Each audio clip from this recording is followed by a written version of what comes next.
اور world cup میں بالآخر پاکستان کی بولنگ چل پڑی. کولکتہ میں پیسرز چھا گئے, بنگلہ دیش کو 204 رنز پر ڈھیر کر دیا. شاہین آفریدی اور وسیم جونیئر نے 3 وکٹیں اڑائی. 205 رنز کے تعاقب میں قومی ٹیم کی بیٹنگ جاری ہے. شاہین شاہ آفریدی ون ڈے کرکٹ میں وکٹوں کی سینچری کرنے والے تیز ترین پاکستانی بن گئے ہیں. نوجوان پیسر نے 100 وکٹوں کا سنگ میل 51ویں میچ میں عبور کیا. شاہین نے ورلڈ کپ میں بنگلہ دیشی اوپنر تنزیر حسن کے وکٹ لے کر ریکارڈ اپنے نام کیا. سابق چیف سلیکٹر انضمام الحق پر مفادات کے ٹکراؤ کا الزام. پی سی بی کی قائم کردہ 5 رکنی تحقیقاتی کمیٹی نے کام شروع کر دیا. ذرائع کا کہنا ہے پی سی بی جلد تحقیقات مکمل کرنے کا خواہش مند ہے. کمیٹی کی جانب سے 1 ہفتے کے اندر تحقیقات مکمل کرنے کا امکان ہے. رپورٹ اور سفارشات چیئرمین ذکا اشرف کو جمع کرائے گی. انضمام الحق کا ایک کمپنی کے ساتھ شیئر ہولڈر ہونے کا معاملہ سامنے آیا تھا. انضمام الحق کمیٹی کی تشکیل سے پہلے ہی چیف سلیکٹر کے عہدے سے مستعفی ہو گئے تھے. آگے بڑھے اور آپ کو بتائیں کہ رجسٹرڈ افغان مہاجرین کو واپس نہیں بھیجا جا رہا, صرف غیر قانونی طور پر مقیم تارکین وطن کو واپس بھیجا جائے گا. نگراں وزیر اعظم انوار الحق کاکڑ کہتے ہیں کہ دنیا کا کوئی بھی ملک بغیر دستاویز کسی کو رہنے کی اجازت نہیں دیتا. کسی کی املاک پر قبضہ کرنا یا ہتھیانا ہمارا مقصد نہیں. ہم نے غیر قانونی طور پر مقیم لوگوں کو پہلے وقت دیا, ان کے کاروبار یا دیگر طریقوں سے ان کو پریشان نہیں کیا. ہم نے ان پر مکمل طور پر پابندی نہیں لگائی. یہ اپنے ملک جائیں, ویزا لیں, پھر آ سکتے ہیں. کسی بھی ملک کا شہری ویزا لے کر پاکستان آ سکتا ہے. غیر قانونی غیر ملکیوں کو پاکستان چھوڑنے کے لیے دی گئی مہلت میں چند گھنٹے باقی. کل سے ملک گیر کریک ڈاؤن کا آغاز ہوگا. نگراں وزیر اطلاعات بلوچستان جانا چکزئی کا کہنا ہے فوراً ایکٹ کے تحت کل سے کارروائیاں ہوں گی. غیر قانونی تارکین وطن کی جائیدادوں کو سیل کیا جائے گا. انہیں جگہ اور ملازمت دینے والوں کے خلاف بھی کارروائی ہوگی. چمن میں پاک افغان بارڈر پر واپس جانے والوں کا رش لگا ہے. ہزاروں افراد افغانستان واپس جا رہے ہیں. تازہ ترین صورتحال جانتے ہیں اپنے نمائندے اختر گلفام سے. جی اختر بتائیے. افغان سرحد پر ہزاروں کی تعداد میں غیر ملکی تھے جو غیر قانونی طریقے سے پاکستان میں رہائش پذیر تھے, ان کے انخلاء کا سلسلہ جاری ہے. تقریباً 30,000 سے زائد لوگ اپنے ملک تشریف لے جا چکے ہیں. اس ہولڈنگ سائٹ میں تمام متعلقہ ادارے, نادرا, ایف آئی اے, ان کی اتھارٹیز موجود ہیں اور یہاں پہ رجسٹریشن کا عمل جاری ہے. ہولڈنگ کیمپ میں بنیادی طور پہ موسم کی مناسبت سے بستروں کی فراہمی ہے, کھانے پینے کا انتظام ہے. فرسٹ ایڈ اور میڈیکل کیمپ جو ہے اس کی فیسلٹی کو بھی یقینی بنایا جائے گا. جو رضاکارانہ طور پہ خود جانا چاہ رہے ہیں ان کو ہم انشاءاللہ بھرپور سہولیات فراہم کریں گے. کوئی بھی ایسا شخص جس کے پاس کوئی قانونی دستاویز موجود نہیں ہے پاکستان میں رہنے کے لیے, زبردستی ان کو پکڑ کے ان کی امیگریشن کریں گے. جی یہ تھے deputy commissioner Raja Athar Abbas. Bypass road پر یہ ہولڈنگ کیمپ لگایا گیا ہے جس میں تمام طرح سہولیات فراہم کر دی گئی ہے. یہاں پہ پانی, باتھ روم, ٹینٹ, خیمہ بستی لگا دی گئی ہے. غیر قانونی طور پر مقیم غیر ملکیوں کی واپسی کے آخری دن حکومت کے خصوصی انتظامات. ڈیڈ لائن ختم ہونے سے پہلے افغان مہاجرین کے سلطان آباد کراچی میں قائم ہولڈنگ کیمپ میں رجسٹریشن جاری ہے. فیض اللہ خان کی رپورٹ میں دیکھیے.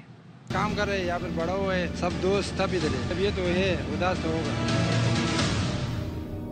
نثار احمد اور گل عالم افغان صوبوں جوزجان اور نیمروز سے 30 سال پہلے ہجرت کر کے پاکستان آئے تھے. حکومت کی جانب سے ڈیڈ لائن کے آخری روز افغانستان واپسی کے لیے ہولڈنگ کیمپ پہ رجسٹریشن کرائی. ادھر کیمپ بنا ہوا نادرا سسٹم پہ میرا خیال ہے کہ میں آئے اپنے ریکارڈ چیک کر کے اپنے لیے ایک ثبوت لے کے جاؤں. سلطان آباد میں قائم ہولڈنگ سینٹر میں غیر قانونی تارکین وطن کی دستاویزات کی جانچ پڑتال کے لیے پولیس, نادرا اور ایف آئی اے حکام بھی موجود ہیں.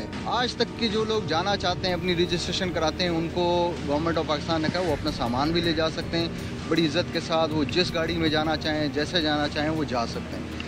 ٹمارو آن ورڈ پھر ان کی سے نہیں ہوگی, پھر حکومت پاکستان اپنے طریقے سے ان کو بھیجے گی. تارکین وطن کے لیے سندھ میں 3 مراکز قائم کیے گئے ہیں جبکہ کراچی میں موجود مرکز میں 300 افراد کو رکھنے کی گنجائش ہے جہاں سے غیر قانونی تارکین وطن کو چمن کے لیے روانہ کیا جائے گا. غیر قانونی تارکین وطن کی واپسی کے لیے مساجد میں اعلانات کے ساتھ ان کی کمیونٹی کے مشران کو بھی اعتماد میں لیا گیا ہے. کیمرامین یعقوب بلتی کے ساتھ فیض اللہ خان, ARY نیوز, کراچی. غیر قانونی غیر ملکیوں کے انخلاء کے لیے کراچی میں کنٹرول روم قائم کر دیا گیا. نمائندہ ARY نیوز نذیر شاہ اس حوالے سے مزید بتا رہے ہیں. پاکستان میں موجود غیر قانونی طور پر مقیم غیر ملکیوں کے دی گئی ڈیڈ لائن کچھ گھنٹے کے بعد ختم ہو جائے گی. کمشنر کراچی کے دفتر باقاعدہ ایک خصوصی ڈیسک قائم کیا گیا. انلیگل امیگرینٹس کو ڈیڈ لائن دی گئی ہے نا, تو آج وہ ختم ہو رہی ہے. اور کل سے ان کی ریپیٹریشن کا عمل شروع ہو جائے گا. کراچی کے 7 اضلاع کے جو بھی ڈیٹا ہوگا جتنے انلیگل افغان ہیں اور جتنے ریپیٹریٹ ہوتے جا رہے ہیں ان کو ہولڈنگ پوائنٹس پہ پہلے پہنچایا جائے گا. ہولڈنگ پوائنٹ سے پھر ان کو بسز کے تھرو افغان چمن بارڈر کے ذریعے افغانستان منتقل کر دیا جائے. تو وہ ہمارے پاس ڈیٹا آنا شروع ہو جاتا ہے. یہ پرفارما بنا ہوا ہے. ہولڈنگ پوائنٹ سلطان آباد, حاجی کیمپ. اسسٹنٹ کمشنر ریونیو ہیں جن کی جانب سے بتایا گیا ہے کہ پورے کراچی کے جتنے ڈی سیز ہیں تو وہ تمام جمع ہونے والی جو معلومات ہوں گی یہاں بھیجیں گے. اس کے بعد یہاں ایک پرفارما غیر ملکیوں کو پھر بلوچستان کے راستے واپس افغانستان بھیجا جائے گا. ادھر نگراں حکومت نے گیس کے نرخوں میں اضافہ کر دیا ہے. گھریلو صارفین کے لیے گیس 172% مہنگی ہو گئی ہے. اطلاق کل سے ہوگا. گھریلو صارفین کو ہر ماہ 400 روپے فکس ٹیکس دینا پڑے گا. ماہانہ 300 MMBTU گیس کا نرخ 3000 روپے ہوگا. گیس کی قیمتوں میں ہوش ربا اضافے پر عوام بلبلا اٹھے. کہتے ہیں اداروں میں سروس ہے نہیں, صرف چارجز رہ گئے ہیں. یہ تو غریبوں کو لے کے ڈوب گئے ہیں. بجلی کا بل تار کے ہم قرضائی ہو گئے. اب یہ گیس کا بم ہم پہ ڈال دیا. گیس تو پہلے ہی نہیں آ رہی, اوپر سے انہوں نے گیس کی قیمت بڑھا دی ہے. خدا را اس عوام پر رحم کرو. سلنڈر بھی بھروائیں, اس پہ بھی پیسے دیں, بل بھی بھاری دیں. بل بڑے آتے ہیں اور گیس نہیں ہوتی. بچے اکثر ناشتے کے باہر اسکولوں میں جاتے ہیں. 300 روپے کلو گیس ہوئی پڑی ہے. رشکہ چلاتے ہیں ہم, رشکے کی گیس میں پوری نہیں ہوتی. مزدور بندے ہیں, کہاں سے پورے کریں گے. اب اداروں کے اندر سروسز تو رہی نہیں ہے, صرف چارجز رہ گئے ہیں اور اس کے اوپر بھاری بھرکم ٹیکس. گیس ہے ہی نہیں اور بل جو ہے وہ وقت پہ بھرنا ہے اور ڈر کے بھی رہنا ہے ان سے کہیں گیس کا کنیکشن نہ کاٹ. قیمتوں پہ بے پناہ اضافہ کر کے عوام کے اوپر اتنا بوجھ ڈال دیا ہے. اوپر سے اتنی لوڈ شیڈنگ ہے گیس کی. شہر میں لکڑیاں جلاتے ہیں. نگراں حکومت نے 57% گھریلو صارفین کے لیے گیس ٹیرف پر فکس چارجز 10 روپے سے بڑھا کر 400 روپے کر دیے ہیں. نگراں وزیر توانائی محمد علی کہتے ہیں نرخ بڑھانے سے گھریلو صارفین کا بل 1300 روپے تک آئے گا. گیس غریبوں کے لیے سستی اور امیروں کے لیے مہنگی کی ہے. قیمتوں میں اضافے کا گھریلو صارفین پر زیادہ اثر نہیں پڑے گا. جو ہمارے ڈومیسٹک ہاؤس ہولڈ 57% جن کے پاس کنیکشن ہے ان کا فکس چارج ہم نے 400 روپے لگا دیا ہے. پہلے 10 روپے تھا, وہ 400 کر دیا ہے. تو ان کا جو میکسیمم بل آئے گا وہ تقریباً 1300 روپے آئے گا. CNG کی قیمت بڑھا کر 3600 روپے کر دی ہے. 93% وہ کم ہوگی. تو گھروں کو آج بھی گورنمنٹ 139 ارب کی سبسڈی دے. ان کا ریٹ 1000 روپے رکھا گیا ہے جو کہ باقی کیٹیگریز سے بہت کم ہے. روٹی تندور کے لیے 700 روپے, اس میں ہم 2 ارب کی سبسڈی دیں گے. یوریا اس کو ہم ریٹ چارج کر رہے ہیں 580 روپے, اس میں ہم 45 ارب کو سپورٹ دیں گے. لو انکم کیٹیگریز ہیں, جو مڈل انکم کیٹیگریز ہیں, ان کو ریٹ 2 چارج کیا گیا ہے, امیر عوام کو زیادہ چارج. گیس نرخوں میں تازہ اضافے کے ساتھ ساتھ صارفین کو گزشتہ 4 ماہ کا بوجھ بھی برداشت کرنا ہوگا. حکومت نے گیس ٹیرف میں جولائی تا اکتوبر کا 65 ارب کا خسارہ بھی شامل کر دیا ہے. ذرائع یہ کہتے ہیں کہ نئے گیس ٹیرف کا اطلاق 1 نومبر سے ہوگا. گیس صارفین پر مجموعی طور پر 401 ارب کا اضافی بوجھ ڈال دیا گیا ہے. واپس آئیں گے اس بریک کے بعد.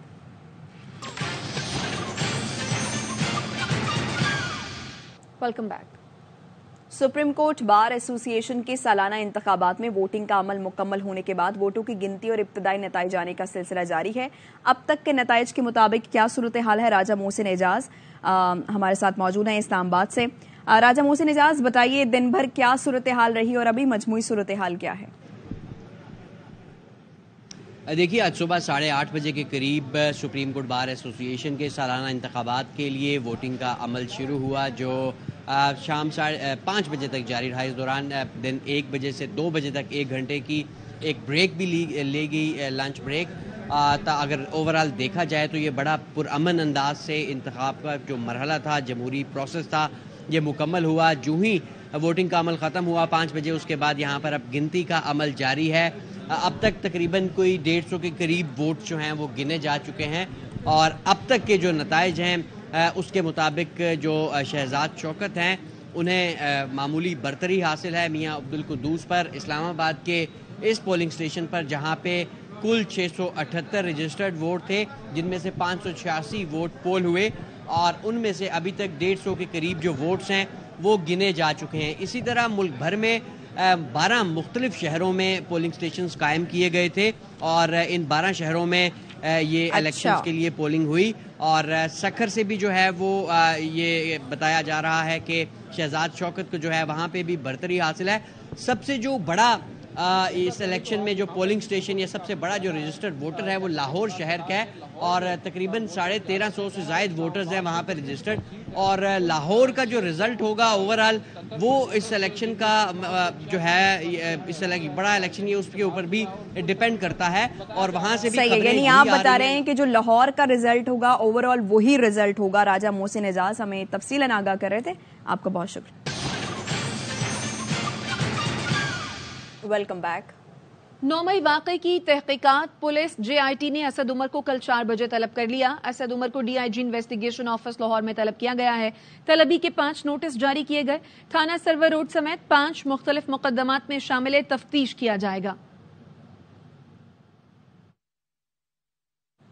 چیئرمین سینٹ کی جانب سے نگراں حکومت کا اسحاق ڈار کو قائد ایوان برقرار رکھنے کا دعویٰ. گزشتہ روز سینٹ میں چیئرمین سینٹ نے قائد ایوان کے متعلق اعلان کیا.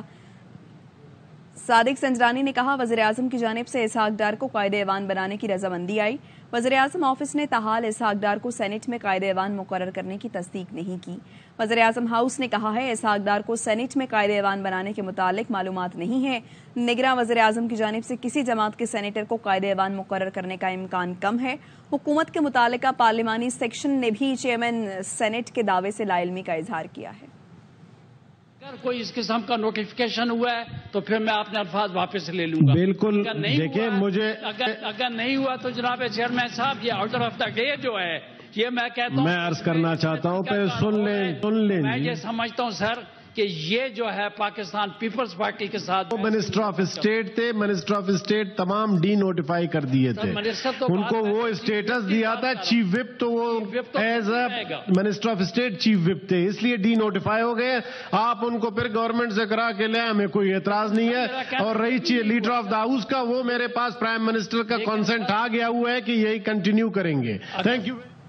اسی پر بات کرتے ہیں head of investigative cell Naeem Ashraf Butt ہمارے ساتھ موجود ہے. نعیم, تو پھر اسحاق ڈار قائد ایوان برقرار رہیں گے؟ حال ہے کہ بہت بڑی پوزیشن لے لی ہے یہ کہہ کر کے وزیر اعظم نگران وزیر اعظم کی کانسنٹ ان کے پاس ہے کہ اسحاق ڈار کو برقرار رکھتے ہیں قائد ایوان کے طور پہ. لیکن پیپلز پارٹی کے سینیٹر انہیں چیلنج کر رہے ہیں کہ آپ کے پاس کوئی ایسا نوٹیفکیشن ہے پرائم منسٹر کا تو دکھا دیں.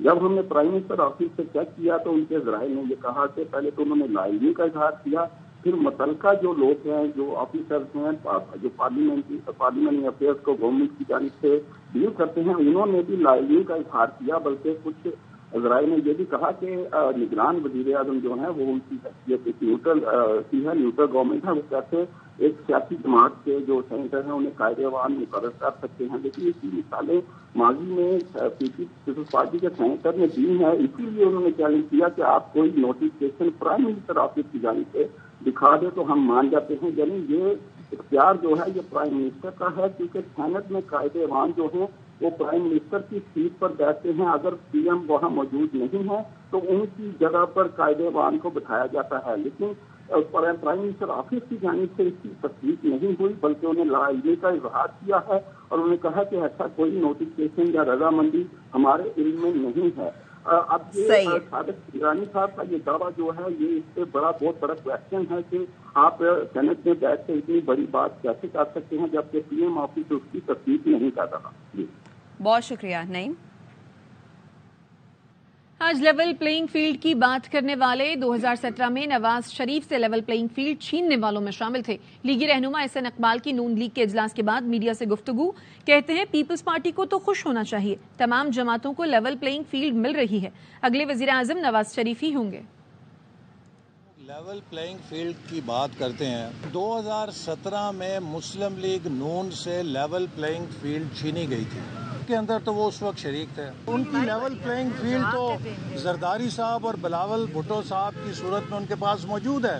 لیول پلینگ فیلڈ تو مسلم لیگ نون سے چھینی گئی تھی نواز شریف صاحب کو انتخابی سیاست سے باہر کر کے, چونکہ وہ کردار رخصت ہو گئے ہیں جن کرداروں نے وہ سازش کی تھی. تو پیپلز پارٹی کو تو خوش ہونا چاہیے کہ تمام سیاسی جماعتوں کو لیول پلینگ فیلڈ مل رہی ہے. پاکستان کے اگلے وزیر اعظم مسلم لیگ نون کے قائد جناب نواز شریف ہوں گے. لاہور کے قدیم پریسبیٹرین چرچ کی 170ویں سالگرہ کے موقع پر بین المذاہب ہم آہنگی کا پرجوش مظاہرہ کیا گیا. مختلف مکاتب فکر کے علماء کرام اور معروف گلوکار وارث بیگ نے بھی شرکت کی. نذیر بھٹی کی رپورٹ میں دیکھیے.